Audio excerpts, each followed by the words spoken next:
Hello, I'm Phil Jack's avatar. I've been a gamer since 1983 and the Spectrum ZX81. It helps me to stay young and I'm not afraid of loneliness. This is the major culture of my time. I've known the Commodore CPC, Atari ST, and then first PCs. In 1999, I organized the very first online tournaments in France as I was the Game Master animator for a France Telecom platform called Go R. Here's the top 20 of my favorite video games since the beginning. I'm not going to make this selection based on graphical quality, but rather on the originality of the concept, creativity, the time I spent, and the emotions I experienced. These are mainly games on PC or old personal computers. Some have been adapted for consoles. No Man's Sky. Released on August 2016, this space exploration game was developed and published by Hello Games. It offers an almost infinite procedural universe and has seen remarkable evolution since its initial release. Its procedural world, meaning created from algorithms, is nearly infinite, and I loved exploring it with an amazing system of entering atmospheres and taking off again. An innovative system of biomes, plants, and random animal species gives a real sense of exploration. It's only 20th in my ranking because I would have preferred a more realistic game in the design of ships and NPC characters. But the game is still in my top 20 of all time. Terra Invicta. Launched on September 2022, Terra Invicta is a 4X strategy game developed by Pavonis Interactive. It blends global management and space exploration in the context of an alien invasion. I like this game because of its map, with the ability to smoothly transition from our planet to the entire solar system. The game itself doesn't resemble any other game, and is of rare conceptual intelligence. Very confusing in the first hour, it makes you want to quit everything. But when you finally understand its handling and depth, you quickly become totally immersed. It's also an original game in that it's co-opetitive, meaning that the different AI factions you have to play against can also become your best allies against the game itself. Power and Revolution.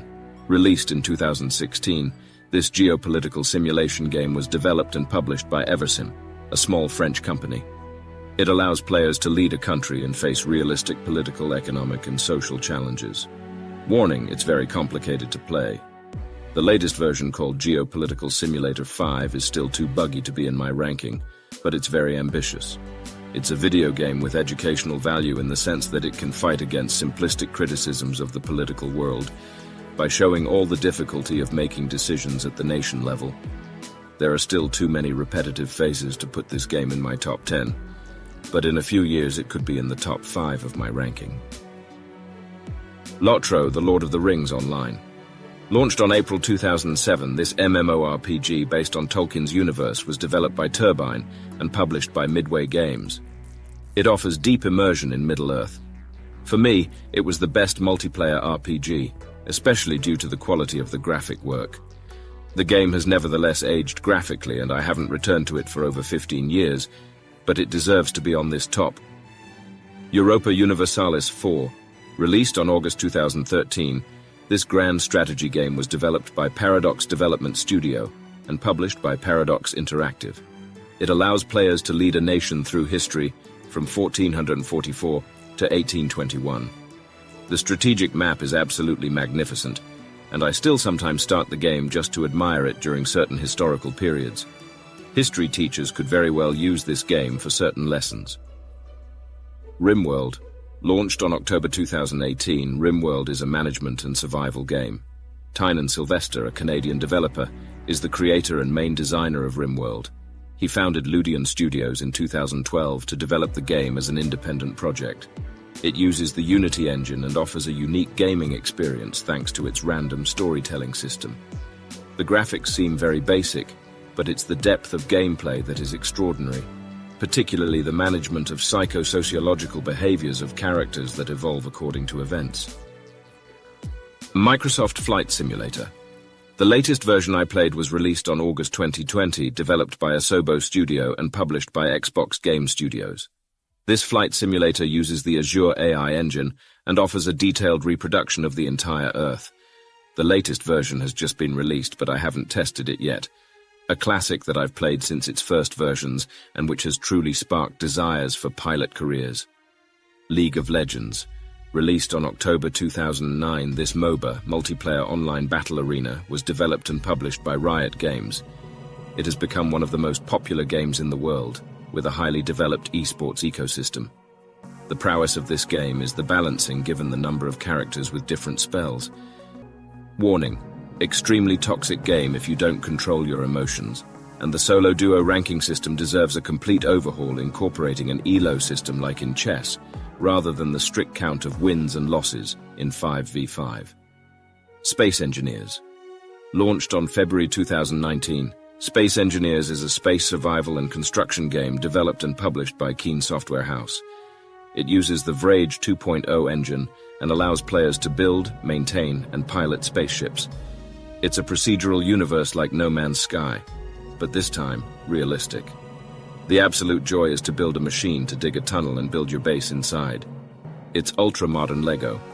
Too bad there's no one on the servers, so you play alone and quickly get bored of encountering only rare opposition. But this game still has a really impressive quality engine and deserved to be on this top. Mount & Blade 2. Bannerlord. Released on March 2020, this medieval role-playing and strategy game was developed and published by Taleworlds Entertainment. It uses a proprietary game engine and offers a unique kingdom combat and management experience. Its multiplayer version is a graphical feat when each lance, each shield, each arrow, and each body area are managed in real time. Its depth of possibilities, its economy, its graphics, its clan management, and its openness to numerous mods created by players make it a model of development. There's also a lot of humor. The combat phases in the arenas are both frightening and hilarious. StarCraft II, launched on July 2010 by Blizzard Entertainment, StarCraft II is a real-time strategy game. Developed by Chris Metzen, Andrew Chambers, and Brian Kindregan, it uses a 3D engine, Havok, and DirectX 10. StarCraft is the king of RTS. It has set the standards for this genre, even though it's not the oldest RTS I've played. I think that was Dune in 1984. StarCraft's design has marked us all a lot, but its gameplay suffers from quite a few repetitive phases that can make you get bored, but it remains a classic among classics. Duke Nukem. Released on July 1, 1991. Duke Nukem is a shooter game developed by 3D Realms and published by Apogee Software. It is programmed in assembly language with 8x8 block scrolling. Besides the somewhat sulfurous and outrageous character of this game, what struck me at the time was that it was the first video game that allowed you to create your own mod with a map editor. It has been also certainly the first video game with a competitive multiplayer online support. It therefore had a major influence on the subsequent PC video game culture. F-19, developed by Sid Meier and Andy Hollis. F-19 is an air combat simulator released in 1988. It was published by Microprose and marked its era in the simulation genre. Since then, I've had a hard time finding a modern air combat simulation game as engaging.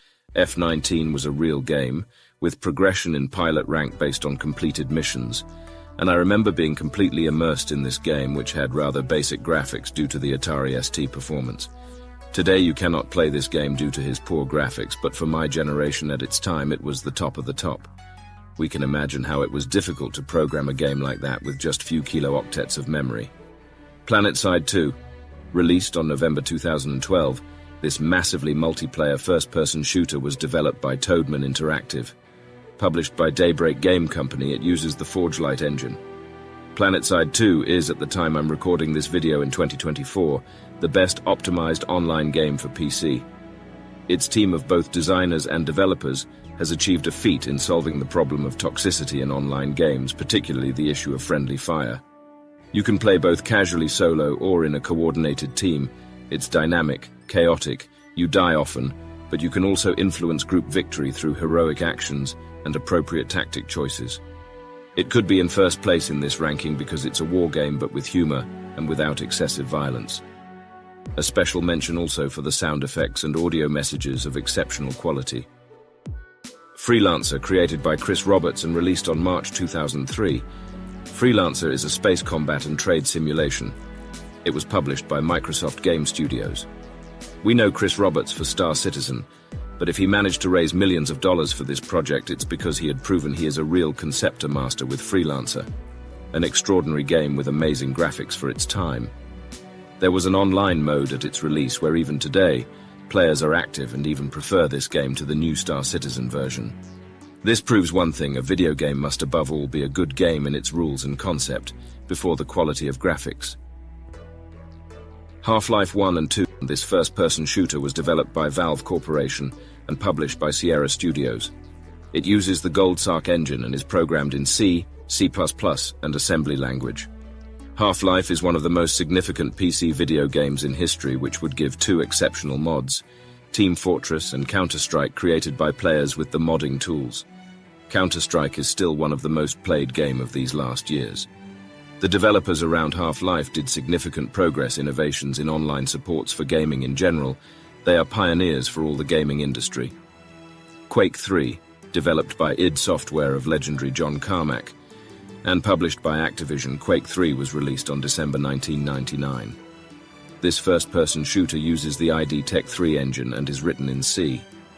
It's a historic video game in the sense that it's the starting point of the first professional video game leagues, with a first video game star, Jonathan Wendell. Jonathan demonstrated through his extreme ease of anticipation in this game that video games could be considered a sport attracting sponsors.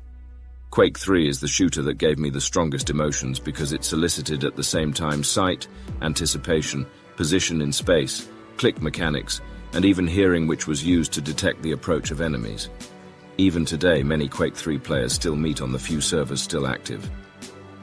John Carmack, to whom we also owe Doom, is a video game legend because it took a genius inventor to achieve what he did with the little RAM and graphics memory of computers at the time. For those who think these games were mind-numbing, they should know that they also motivated engineers to increase the power of processors, graphics cards, and PCs in general. If we have such powerful personal computers today, we probably owe it in part to John Carmack. They are billions. Launched on June 2019, is a real-time strategy and survival game. It was published by Numantian Games. It's an entirely original concept which is becoming very rare in our time. It's a tower defense, but with its peculiarities that make it so that personally, I haven't gotten tired of it since its release. The challenge of playing with only one possible save and trying to survive hordes of zombies until a terrifying and definitive finale, with increasing difficulties, means that we constantly seek to beat our own record.